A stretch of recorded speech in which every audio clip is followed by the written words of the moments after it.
And it looks like we may be live.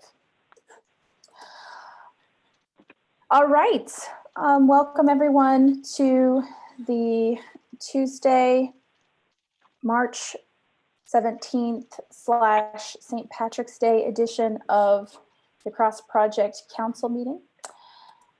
We are looking at our agenda issue, which is issue number 493. You can join us there or in the notes doc. We start, as always, with announcements or FYIs for the community. I usually kind of dominate that, so I'll stop and just see if there are any others from folks before I rattle off a bunch of stuff. One to share is that we had our OpenJS Foundation marketing call this morning, and it was really well attended. Rachel, do you want to just give a quick update actually about that since you're on the call today? I know that we really want to make sure CPC reps are aware of all the fun stuff we're doing in marketing and ways folks can help. Do you want to give a quick update? Sure. So yeah, we had our meeting, our monthly meeting today, and Jory said it was pretty well attended. For those who have not been to a marketing meeting, we typically go through the metrics that we track as a foundation, so social media, content, blog post views, things like that. Much of it is very similar to what we go through on the board calls. So if you've attended one of those, you kind of know what that stuff looks like. I think specifically, we talked about content pipeline and content ideas. And specifically, we talked about developer profiles. So if you or someone you know are interested in, having a quick conversation with me about some of the fun things you're working on, we can write that up into a blog post and get that posted and out on social and things like that. We talked about member profiles. If you're part of a member company and you want to participate in that, that's also an opportunity. And yeah, so we kind of just went through some of the available open opportunities to kind of talk through content and things like that. Jory, did I miss anything? I think one thing we were hoping to also just encourage is for projects to also feel comfortable coming forward with content that they might like to syndicate or share on the blog. Like, that's it's really important to us that we get that input too. Yes, to that point, some of the, as we're tracking these metrics, one of the questions that came up was, what performs well? And one of the topics of discussion today was blogs that are more technical in nature actually do tend to do pretty well on our blog, on the OpenJS Foundation blog. So if there's things that you're working on that, maybe you feel that are too technical for our blog, we're willing to post it and just see how it does. Because that has not been necessarily the case. We've actually gotten pretty good performance on some of the more technical things. So great, thank you a bunch for that update, and we really encourage everyone who's interested in these kinds of topics to join us in the PR marketing channel too. So you can get involved there. Other updates or announcements. We're on the off week, so we don't have a summit or a standards meeting this week, but those are being held next week. Obviously, we continue to remind folks to tell their friends and peers in the projects about OpenJS World 2020, which is in June. We're obviously tracking the situation with COVID and keeping our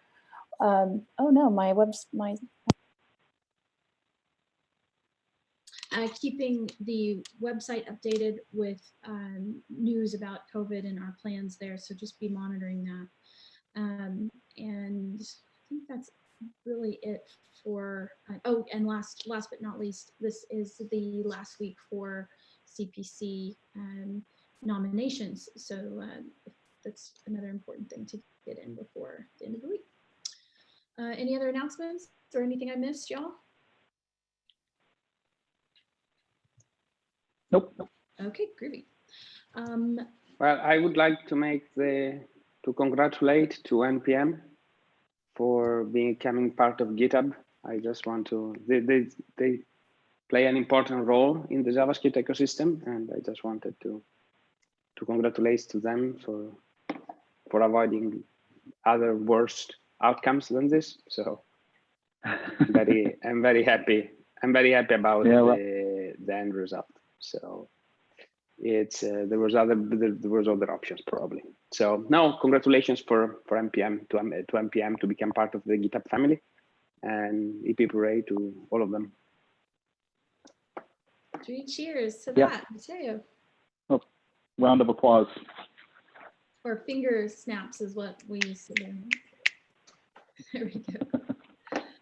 Let me move down to board meeting updates. I think we haven't had a board meeting since our last meeting. But just in case, Miles or Michael, I think we have Chris with us today. Any updates or news to share from our OpenJS Foundation board? I don't have any updates this week. Like you said, we haven't had a meeting since the last time we got together last week. I didn't think that would be the case. Okay, cool. Great. Then let's move on into our agenda for today. Our first item is issue number 249, travel fund questions for project community members. The status of this is unchanged from last week. We are just looking for a pull request to be. Actually, if I may interrupt, Jory, sorry to jump in there. There is a status update. Divi has taken the initiative to create a PR, and I don't know if it's connected to the issue itself. We can update that. Hey, Joe, I could, sorry to chime in, but yeah, I have connected it to the PR, like, so I messaged, when I pushed the pull request, I did link the issue to the original PR, to the original issue, Okay. like the PR is linked to the original issue. Okay, Great, I super apologize for missing that. Thank you. No worries. Yeah. Yeah, But I just had the- one question because of comments on there. They were going back and forth. People thought some of the points which were there were repetitive and not needed. Whereas on my end, I didn't delete any of the points because I didn't know, like, that the members might want to have it just for clarification or extra clarity. So I have still kept it the way it is, but I just wanted to, ask that if there is any clarifications needed or points that are not required, I can remove them and then I can submit a new PR again, or updated PR, I mean. Just kind of adding to that really quickly, I haven't had a chance to review the whole thing yet, but I can go through and take a look. I do think it's important to not be like too repetitive, because if there's too many sources of truth for information, then it becomes easy for that to get stale or to be confusing to people. So Divi, I'd be happy to go through that. And just in general with these kinds of things, I think with you as the author of the PR, you should feel like comfortable and confident to remove things if you agree with specific changes, and not remove them if you don't feel that you agree, and let the approvals on the issue itself kind of speak for whether or not it's ready to land. Okay, thank you for letting me know that, Miles. Excellent. Okay, great. Well, I really appreciate you stepping up to do that, Divi. We'll all take some time this week to just take a look. I'm sure it's great, and I'll certainly add my +1 as soon as I can. But that'll be wonderful. Thank you. Assuming no further discussion here, let's move on down to issue number 488. which is nominations sought for 2020/2021. Why is that hard to say? Voting CPC membership. Let me just go open this issue just to make sure I am right about the last day. Concludes next Tuesday, March 24th. Great. So one more week. And folks should be submitting their nominees to Joe, and his email address is in issue number 488. Joe, anything we want to say here on this? Other than yeah, not necessarily. Just encourage folks to submit and perhaps to reach out to their project communities if they know someone who may be interested in another valuable voice to add to the conversation. Encourage those folks. I have some emails in my inbox, so that's great. But otherwise, yeah, things are moving along there. When is, you said that the end of this week is the cutoff, Jory? March 24th. March 24th. Okay, great. The other thing I think to clarify is this is for non-impact projects, right? The impact projects are running their election separately. Impact projects, yes, are able to select through whatever means they choose, and we'll be doing an election for the non-impact projects. We do want the impact projects to have selected their reps by whatever means they want to do that promptly, because that term starts at the beginning of April. Right. Okay. So, yeah. Yep. And in terms of Node, I know that we, are working on that. That's in process, so that's great too. Yep. All right. Moving on to issue number 476, projects with Windows and Mac installers. This is a survey that Brian Warner in particular wanted to champion, just to get some information and feedback from projects. We've had maybe 6-7 responses to this.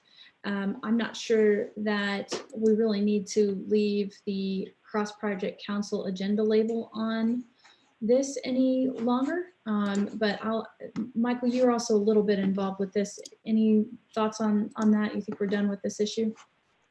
I haven't seen any responses, but I agree that it doesn't necessarily need to be on the agenda until there's something that's a question or some action for the CPC. Okay, I thought I had shared this with you so that you would be able to see the responses. So I'll make sure, and I guess that's possible. I may not have just known to go look. I saw the link to the, but. I think what maybe we should do is take the label off, since there's really nothing to discuss here. It's more of an FYI, and then maybe post results for the curious. Assuming. Yeah, I think we should post the results and then agree on next steps. Because I'm trying to remember. Maybe I did look at something, but we'll need to based on that say, okay, and we're going to offer this or not offer it, because I think that's what sort of kicked off the whole thing. Yeah. Okay. Well, I'll circle back with Brian, make sure he feels that we've kept this survey open long enough, and we'll post the results for the curious. Yep, and I'm here, and just for anybody who's curious what we're talking about, if your project uses a Windows or a Mac-based installer, please fill out the survey that Jory sent out. We're trying to figure out the roots of this here are that Node does use installers. There are increased requirements if you want to have a signed installer on Mac and potentially also on Windows. And if you don't want your users to get a scary warning about how this is untrusted software, we can help fix that. But we need to know which projects need it. Make sense? Yeah, and if enough projects do it, we'll make it a more general offering versus just doing it for Node, right? Exactly. All right. Let's move to the issue number 474, which is OpenJS Collaboration Network ? You have to pronounce it with the question mark at the end. And I know this has been one that we've had a lot of engaging conversation about the last couple of weeks. Michael, do you want to give an update? Yeah, I'd say, you know, we've agreed that people think it's a good idea. I'm working on the PR. I should actually submit that later today or tomorrow. And then we can have a little bit more, you know, carry on the discussion in that. So I think that's all we need to say this week. Cool. And just for clarification, we're going to follow the proposal process with this as well. Yeah, so that's what I've done, except that there's one piece which would be like changing the governance. So I think like the original PR will have a proposal plus something which is outside the proposal, just so people can see what the whole thing would look like. And we would probably remove that piece before landing it or whatever. But the answer is yes, but there's that little tweak because I also wanted to have something in it that changes existing files, which I wasn't quite sure how to do otherwise. Super duper. Thank you for your work on that, Michael. I think that'll be great. Thanks. All right. Moving on up, down. Issue number 469 is populate the code of conduct panel. And this is one we've been doing some directed outreach at. I think we have Robin with us, who may be available to give a update on this. Robin, are you here? I'm here. Hey, team. Yes, we've had some interested folks and we've had some crickets, some non-communication. So we met and we brainstormed a list of folks who would be great candidates to serve on the CPC. So we're going to take two paths. If you're interested, please reach out to me and Jory. Otherwise, and then we're also going to take a second path and reach out to others who may be interested as well.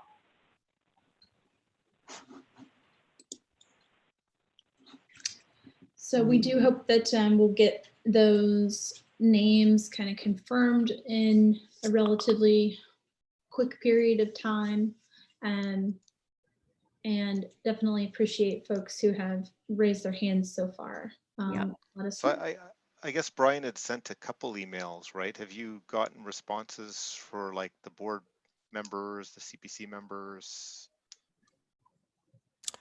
I have gotten a few responses, yep, but not a lot of responses. Okay, enough to have volunteers, or I think we have enough. I mean, I don't know. I guess I would rely on the rest of the group to make this decision as well. But I mean, I think we have enough to at least get bootstrapped. Okay, because it's mostly around the, you know, we've got a makeup that was listed in the governance, so we need, you know, people from different areas. If we have at least one volunteer, that's all we need from that group, is, you know, assuming that you know, for example, the rest of the board members agree with whoever volunteered on the board. So I was just wondering if we could fill in those, like, because I think it's CPC board, those were two I thought we could hopefully close on if we've gotten responses. Yeah, I'm sorry, I was inaccurate earlier. So we don't have a board rep just yet. I think there may have been some interest expressed, but we don't have somebody designated there. We do have some folks from the CPC though who did stand up and say that they were interested. Brian, is this for the code of conduct related stuff? Yeah, it is. Yeah. Code of conduct panel. Consider me a board person who can help out with that. great. Okay. Thank you, I think Miles. we also had that approach of our interim team, which were the folks who participated in that first call. Yep. And Miles, you were on that. So that, you know, is really our interim path right now until the permanent team is documented. And I think it's also worth pointing out that we're trying to be thoughtful in the outreach to make sure that we have a nice diverse group of people on the moderation panel as well. Yeah, makes sense. All right. No further ado, we will go to issue number 414, add foundation-wide copyright guidance. This is a project between Toby and Brian. I don't know if either one of you want to give a brief. Yeah, so I promised that I was going to do some work last week, and then sort of like other things happened. I mean, you know. And so what I said last week, yeah, I just hold again for next week. I won't need to be prepping and like bringing, you know, like dealing with like kids not going to school and all that stuff. So please bear with me another week. I'm sorry that this is taking longer than expected. And the same goes for the other issue that's that I promised to get to, that I really need to get to, but I didn't have time to get to. I think there's just some extraordinary circumstances. And so, you know, we can all be very patient. Yeah, I'm gonna say I'm in the same boat here, so no worries, Toby. There's some distraction, you mean? What's going on? Okay, so we'll skip 386 then and jump on down to number 326, which is responsible security disclosures. And I know this was actually one that was discussed more at length last week, where we had a guest with us, Marcin from Node. Any new updates this week? I don't think there's anything new, although I do think Marcin had opened something, and I'm just not finding it right now. An issue or a PR where it would be good if people jumped in. Actually, here we go. It's 489, the security reporting proposal. So that's actually open. And if people can chime in and discuss, there's already a fair amount of discussion, but that's the next step on that. Okay, well, I'm really appreciative of everyone's work on that. I think that's going to be a great addition to Foundation policy. So thank you, everyone from the Node community, especially who's been working on that. All right.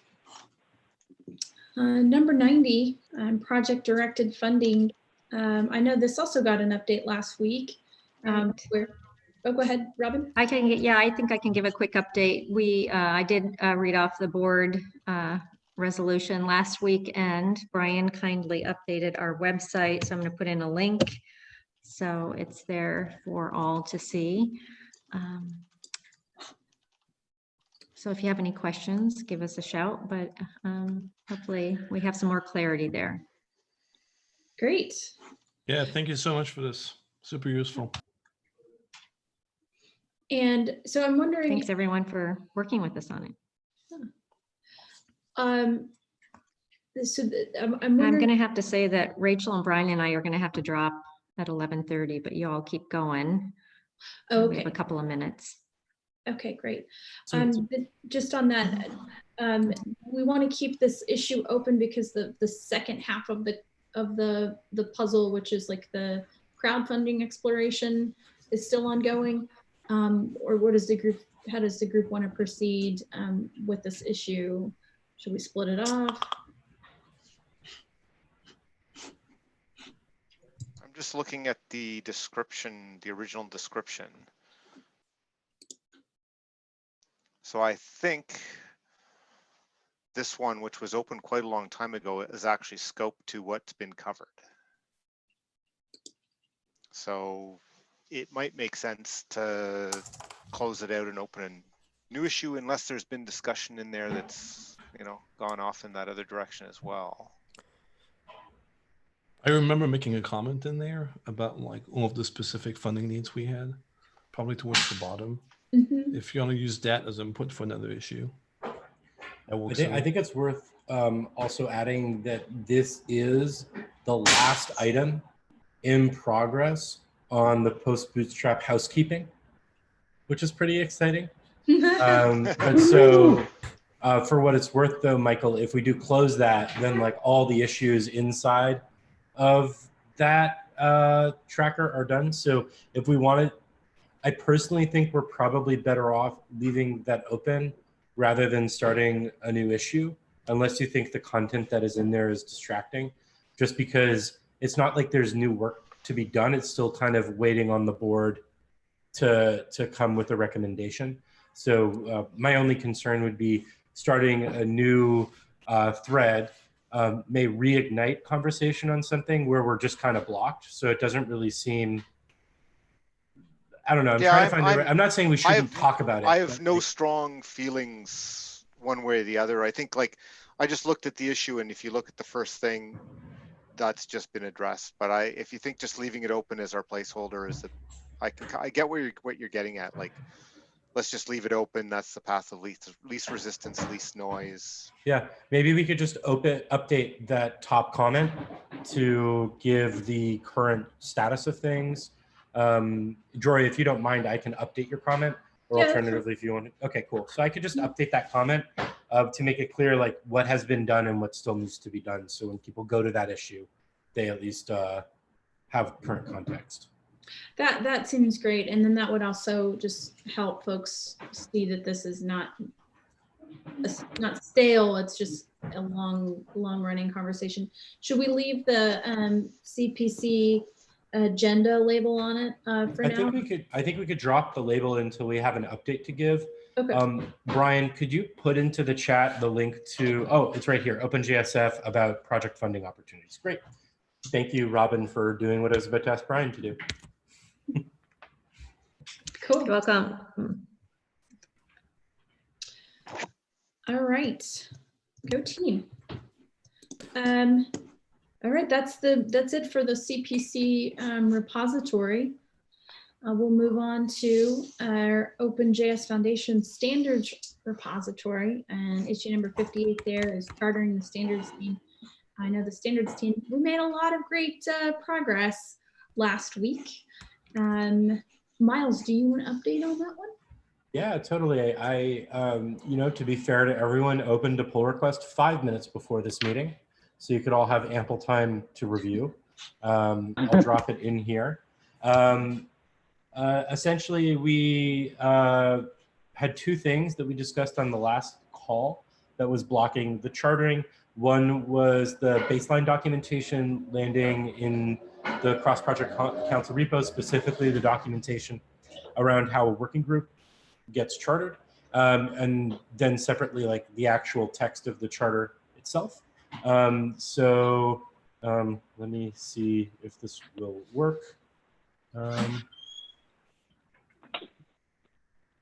Just bear with me for a moment.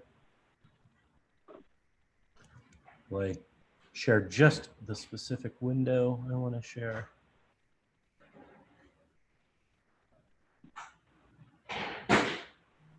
Okay, I think this is it. Okay, so you can see this now? Yes. Charter the standards working group. So here we go. The change adds standards to the list where there are none currently, and it includes a purpose. This is modeled after how we do it in the technical steering committee here, which is working groups. So you could see the doc is very similar. And down here are examples of projects. They have kind of like a description of the project and then a list of responsibilities. So similarly, we for standards now say the purpose of the standards working group is to act as a facilitator for the OpenJS Foundation projects, to support their engagement in various standards organizations, working groups, technical committees, and other spaces where internationally recognized standards are collaborated upon. The responsibilities include approve and support OpenJS Foundation project contributors in attending meetings held by standards organizations, make OpenJS Foundation project contributors aware of developments in relevant standards, help OpenJS Foundation projects formulate a standard strategy, support new contributors to standards making activities, mentor project contributors who are unfamiliar with the standard making process, make recommendations to the cross-project council regarding standards organization membership, manage ongoing relationship with standards organizations, ensuring that OpenJS representatives are aware of the responsibilities of being a delegate of the foundation as outlined in the membership expectations, facilitate when different projects need conflict. Maybe that should be, they don't need conflict. Resolution. Go ahead and, oh, Sorry, Yeah, I can't. Struggling with the UI trying to do this live. There's my live demo of updating a doc. So the only bit there that would be then of interest would be seeing this membership expectation document. So all participants in the OpenJS Foundation projects and groups must follow the code of conduct. There are further expectations from members who participate, who represent the standards working group, hereafter called representatives. It is understood that representatives may form opinions based on the needs of their employers or their personal projects. While representing the standards working group, however, they should decide, discuss, promote based on the interest of the standards working group. If there is a conflict due to personal or company specific projects, then the representative should be explicit about the hat that they're wearing while deciding, discussing, promoting the project. Since many members are often a part of one or more projects in the foundation, feel free to discuss it with members if there is a potential conflict while representing. The representative can raise an issue and discuss them during the standards team meeting. If a representative has an objection or dissent, they should express it as early as possible to ensure there is ample time to discuss and reach consensus before representing standards working group. Representatives must also conduct themselves in a professional and respectful manner. Some general guidelines include, when in doubt foreseeing any potential conflict, a representative should choose one role with which to express an opinion instead of invoking multiple at once. Aim to remediate first and then discuss. If other members of the team express concerns about actions, acknowledge their concerns by stopping the action in question and then discuss within the team to come to a common agreement. Treat all community members with respect, consideration, and the highest standard of ethical conduct. Build trust by keeping your promises. Be the model of accountability and leadership. Provide the example of ownership and stewardship that everyone can follow to success. Commit to ongoing development and learning best practices for governing. So just to kind of talk a little bit more about like what all this means, kind of based on the way in which we've done working groups in Node, the idea here would be if and when the cross-project council approves of this chartering. Essentially what would end up happening would be that the standards working group would own all of those responsibilities that are outlined in that document. And if the cross-project council wanted to override a decision from the standards working group in that space, they would need to decharter the group in order to do so. This is important to ensure that organizations and subgroups are able to have their own autonomy and not be blocked from doing work by other organizations. It is also kind of recognizing that, while we are a group of experts in the cross-project council, there's a lot of overlap between the two groups, obviously, but like these are different hats and different places where we're working, and that like we are recognizing that the people who are in that team, that working group, are the experts on this, and we as a cross-project council defer to their expertise on these matters. I think a really great example of like how this would work in practice would be thinking about how asking for membership at a new organization would work. We did this recently with the OSI and with the Unicode Alliance. Let's say we identify a new standards organization, the FUBAR Alliance, that we want to join. The standards team would be responsible for kind of identifying that the FBA, the FUBAR Alliance, is somewhere that we would like to apply for membership. The ask would go to the cross-project council to kind of then bring that to the board to approve.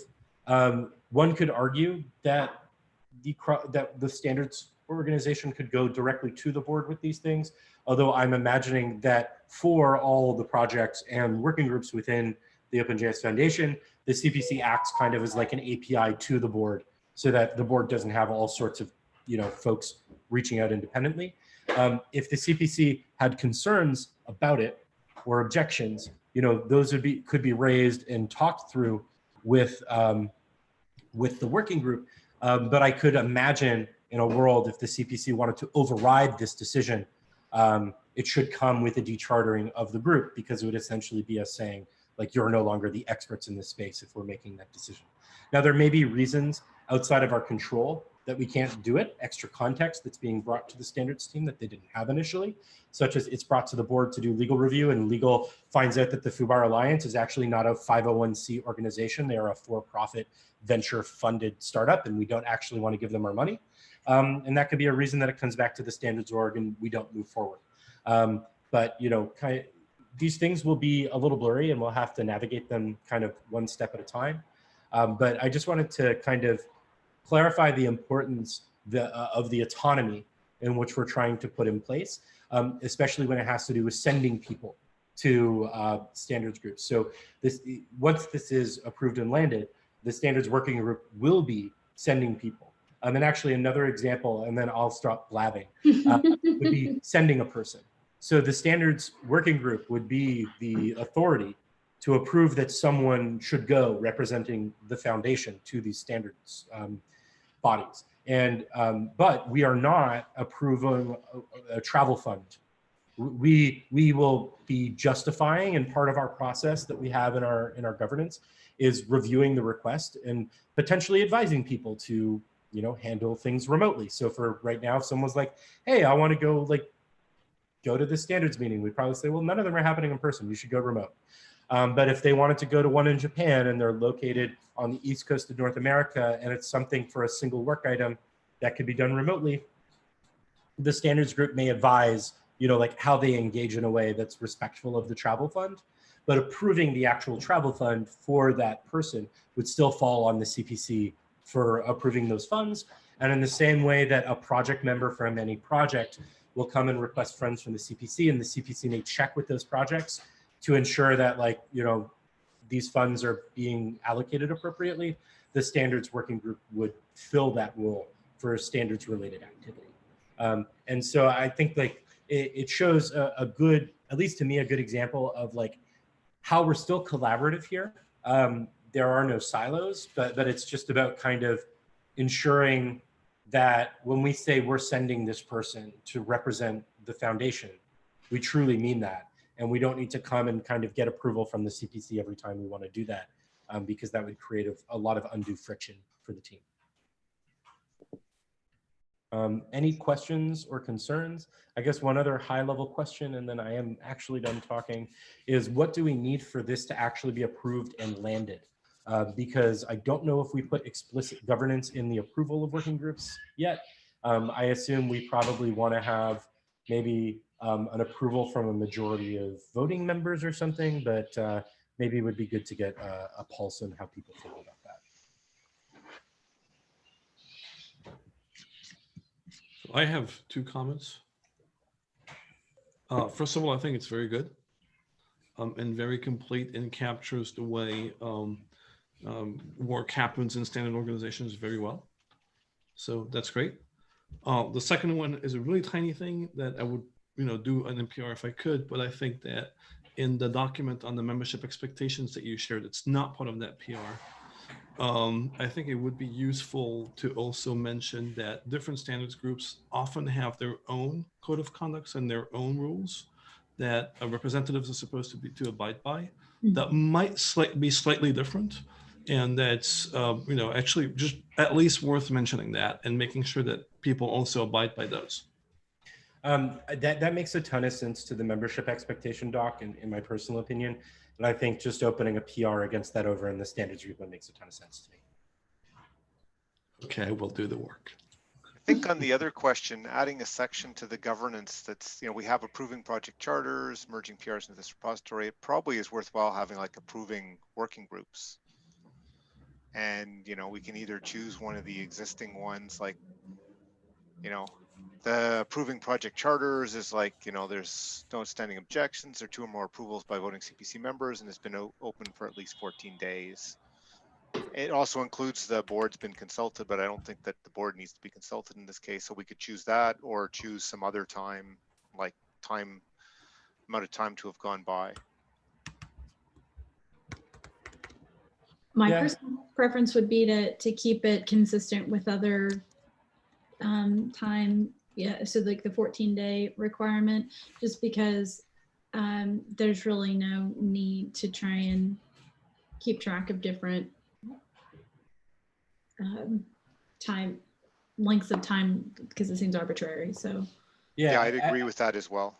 I guess kind of building on that exact thought, Jory, perhaps it just makes sense maybe then to even just under the section about governance changes, just add even a note that says this applies to working groups as well. Because this is governance changes. So like that seems very appropriate to me. Yeah, I'm just looking, do we have merging PRs? Right, okay, so pull requests.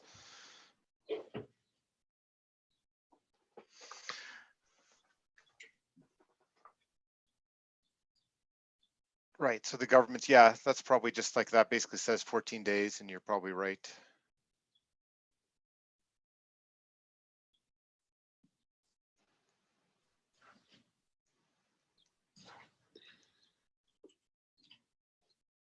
So it sounds like we want a PR to member expectations in the standards repository, and also a PR to the governance doc to include chartering working groups in that list.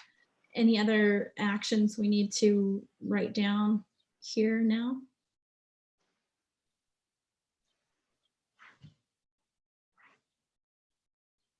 Okay, hearing none, I'm just gonna move us along because we did want to reserve 10 minutes for a private session today, and this is the last item on our agenda. So let me just quickly ask if there's any other comments on this or any other business somebody wants to raise in 2 minutes.